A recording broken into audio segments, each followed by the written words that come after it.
tudo bem com vocês? Estamos aqui mais uma vez e hoje eu, professora Amanda, e eu, professora Graziela, daremos continuidade sobre a Segunda Guerra Mundial. Vem com a gente! Vamos continuar então a entender um pouquinho mais sobre a Segunda Guerra Mundial? Quais que foram os conflitos? Lembra que nós vimos que no primeiro momento o grupo do eixo ele vai começar, a ter várias vitórias, a expandir o território, só que consequentemente nós vamos ter a reação dos aliados que vão também fazer o mesmo processo, tentando então eliminar o inimigo comum, que era o nazifascismo, e principalmente na figura de quem? Hitler. Vem comigo. Nós vimos que havia do lado do eixo, além da Alemanha, representado por Hitler, Mussolini representando ali a Itália, mas nós tínhamos também outro país, representando aqui o eixo, o Japão.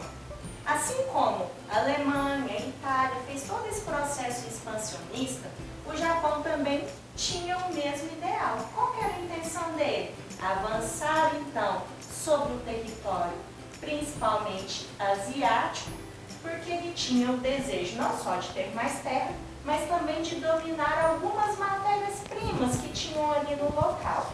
Então, não só as matérias-primas referente a minerais, mas também referente a vegetais. Então, a intenção do Japão era, vamos avançar cada vez mais e dominando o território aqui.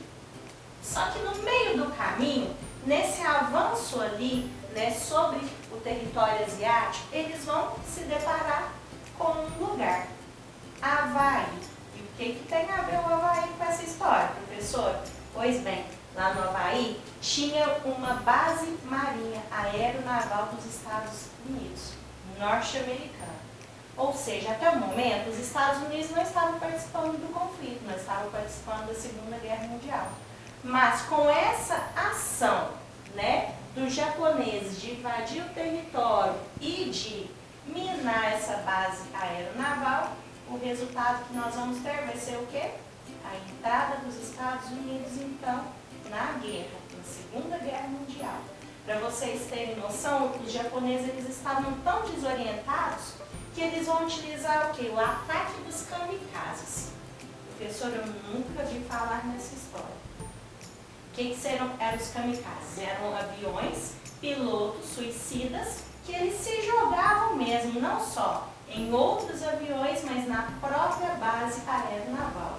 Vários aviões fizeram isso, ou seja, vários pilotos suicidas. Então, essa atitude do Japão foi aquilo que faltava, porque até então, um tempo antes, os Estados Unidos já tinham feito uma relação ali com o ministro inglês lá da Inglaterra, o Churchill, e eles tinham decidido o quê? Que era necessário frear o nazismo, frear o nazifascismo, principalmente ali a figura de Hitler.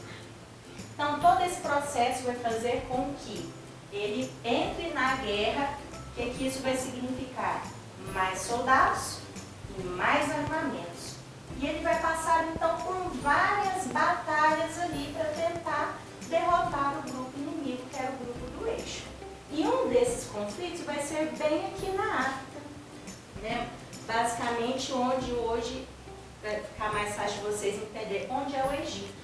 E aí ele vem aqui e liberta, o território africano das tropas alemãs. Vai ser só isso? Não, ele vai continuando as suas ações. Outra ação que ele vai ter também nesse processo vai ser aqui na Normandia, na França. Ele também invade o lugar, logicamente com outros grupos, e assim eles conseguem derrotar o exército alemão que tinha tomado posse ali de Paris e, consequentemente, Paris volta novamente para as mãos dos franceses. Percebem? Como que a entrada dos Estados Unidos também vai agilizando esse processo de tomada daqueles territórios que até então estavam nas mãos do eixo, ou seja, Alemanha, Itália e Japão. E aí, não ficou só nisso.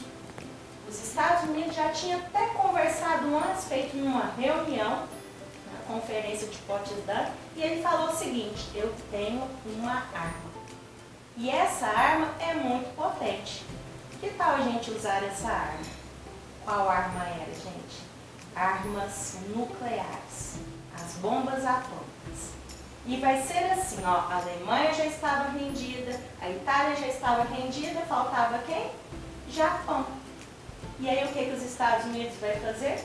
Como medida, de certa forma, de eliminar o conflito, de tirar o Japão da jogada. Porque até então, né, a situação estava assim, aliados ganhando, mas o Japão ali lutando, desorientado, para poder vencer o conflito. A gente sabe que se a gente colocar na medida, no peso ali, quem que vai ficar mais forte? Os aliados.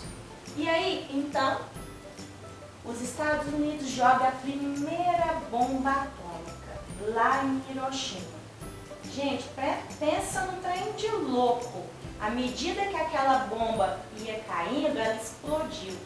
E aí fez como se fosse um sol gigantesco, de nuvem, de energia, de fumaça, de tudo que vocês imaginaram. É como se fosse uma história mesmo de desenho. Imagina você lançando a bomba e ao mesmo tempo aquela nuvem de fumaça vai levantando ali, mas aquela explosão ali, ela vai detonar, matando milhares de pessoas na hora. Muitas pessoas vão ser carbonizadas, a cidade devastada, destruída. Pensando assim, vamos analisar. Olha, uma cidade foi destruída. Qual seria a reação do Japão? Sair do conflito, mas ele continuou lá, resoluto, resistente. E vai ser aí que os Estados Unidos lança mais uma bomba nuclear, agora em Nagasaki. O resultado é o mesmo, gente. Milhares de mortes, destruição. Aquelas pessoas que sobreviveram ali ao conflito ficaram com sequelas, né, por conta da radiação. Só para vocês terem uma noção, vamos pensar. Para quem já foi fazer raio-x, seja dos dentes, do tórax ou de alguma parte do corpo, vocês já perceberam que vocês não podem ficar com o acompanhante lá perto de vocês? O acompanhante ele tem que ficar atrás de uma proteção de cobre, assim como o próprio médico. Por quê? Por conta da radiação. Agora imagina uma radiação gigantesca em altas proporções. Percebe o que eu quero falar com vocês? É muito prejudicial à saúde, né? Não trouxe apenas mortes, mas trouxe sequelas, tanto psicológicas quanto também físicas para aquelas pessoas que viveram ali naquela época durante a Segunda Guerra Mundial. Acabou a guerra?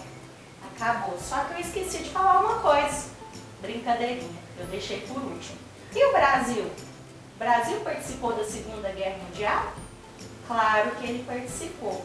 Mas como que ele vai participar? Como que ele vai entrar no conflito? Então, o que vai acontecer? Lembra que a professora Amanda falou na aula anterior?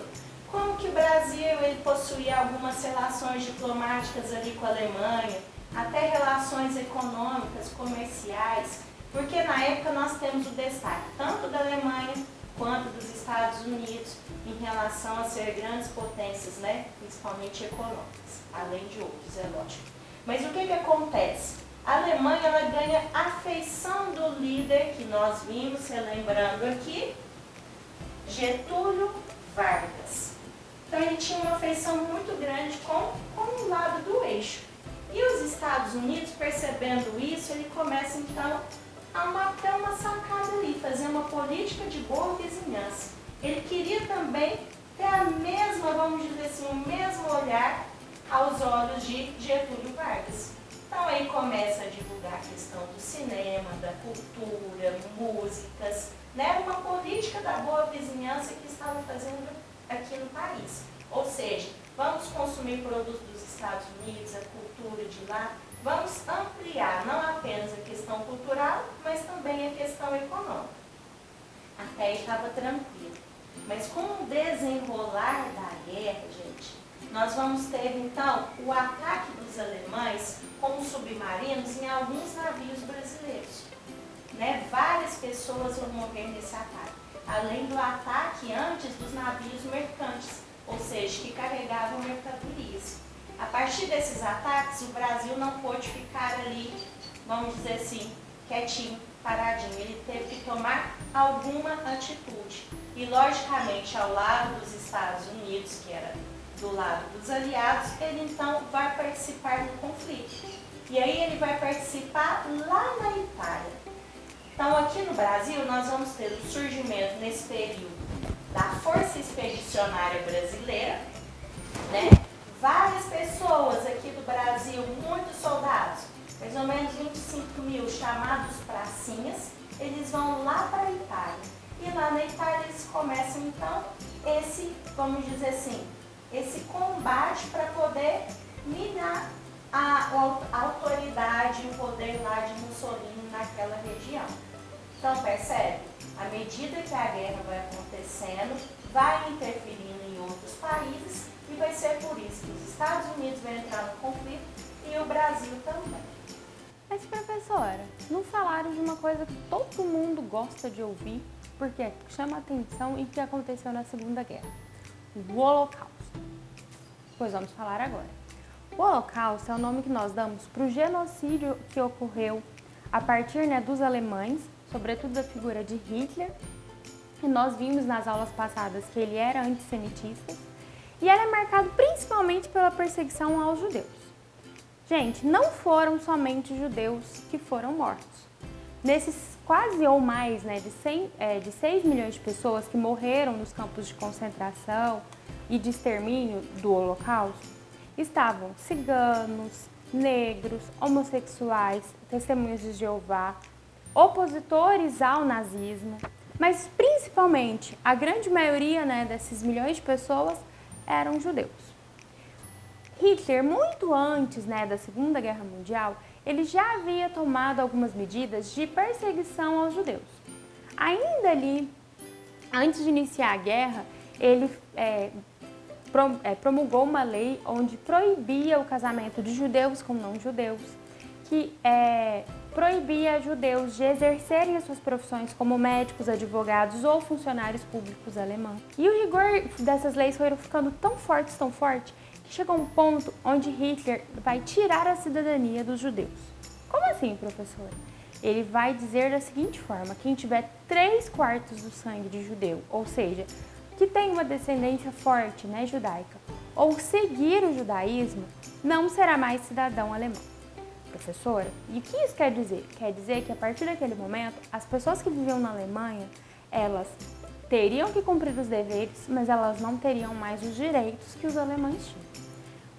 Diante de tudo isso, surge então o contexto da Segunda Guerra, que nós acabamos de ver, e aí Hitler começa então a pensar em estratégias para fazer essa limpeza étnica, como ele chamava, dos judeus da região ali da Alemanha.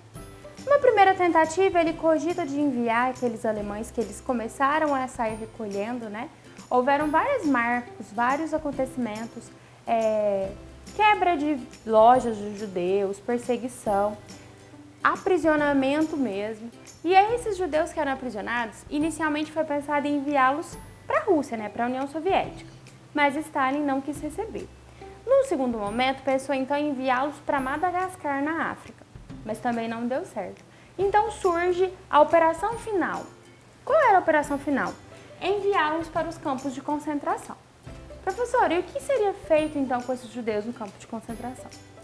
Eles eram enviados para lá, usados da sua força enquanto eles conseguissem trabalhar para produzir para os alemãos, né, para produzir para o exército nazista. E quando eles não conseguissem mais trabalhar, eles iriam então ser exterminados. Vamos entender essas pinturas que a professora Grazi fez, que mostra mais ou menos esse processo. Então eles eram, né, aprisionados, levados por um trem até o campo de concentração. Gente, existiram muitos campos de concentração em diversos pontos, né, da Europa, principalmente da Alemanha. Eles desciam desses trens, eles eram limpados, né, porque eles eram considerados sujos. Era feito como se fosse um preparo deles. Cortado o cabelo, colocado a roupinha listrada, igual aquela do filme Menino do Pijama Listrado.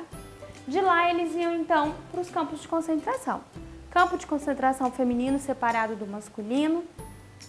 E nesse campo de concentração eles ficavam em um lugar cercado, com dormitórios em condições insalubres, com pouquíssima ventilação, junto com pulgas e outros seres parasitas, com uma alimentação precária, e eles tinham que realizar trabalhos.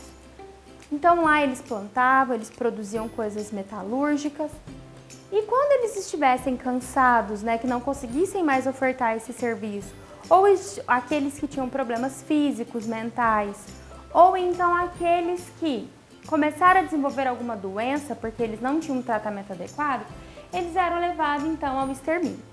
Inicialmente, matava-se esses judeus em fuzilamento, Eles eram colocados enfileirados na frente de uma vala e atirava-se para que eles caíssem na vala. Com o tempo, com a massificação, a quantidade de pessoas que eles queriam matar simultaneamente, foi então criada as câmaras de gás. Professora, o que é isso? Colocava-se então como se fosse um grande forno, e em cima desse grande forno tinha um recipiente onde se colocaria um produto químico, e esse produto químico ele saía como se fosse por um chuveiro dentro desse lugar. E todos aqueles que estivessem ali dentro morreriam sufocados. Gente, crianças, idosos, mulheres, todos eram exterminados na câmara de gás. Com o tempo, como a professora Grazi contou para vocês, foi avançando, Os aliados foram avançando e o eixo foi perdendo a guerra. E conforme o eixo ia perdendo um lugar, os aliados soltavam as pessoas daqueles campos de concentração.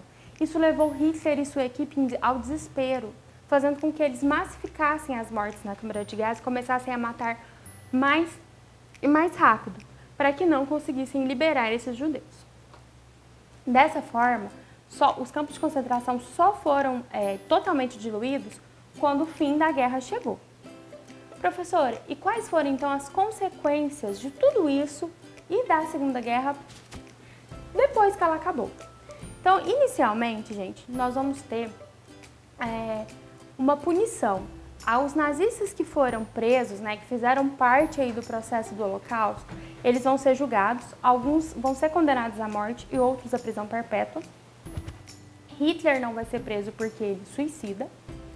E em aspectos políticos vão vir várias consequências. Para o Brasil, nós vamos ter um probleminha que nós estudaremos depois, que é, se Vargas estava do lado dos antifascistas, por que ele então exercia um governo daquele jeito aqui? Então as pessoas começam a ir à rua e Vargas sai do poder brasileiro. Para o Japão, ele vai ter vários danos econômicos, por conta do seu envolvimento com a guerra, e ele vai ter que reconhecer a independência de algumas colônias, como da Coreia. Além, obviamente, do estrago humano, psicológico e ambiental causado pelas bombas atômicas. Para a Alemanha, vai haver aí uma coisa que nós chamamos de 4Ds.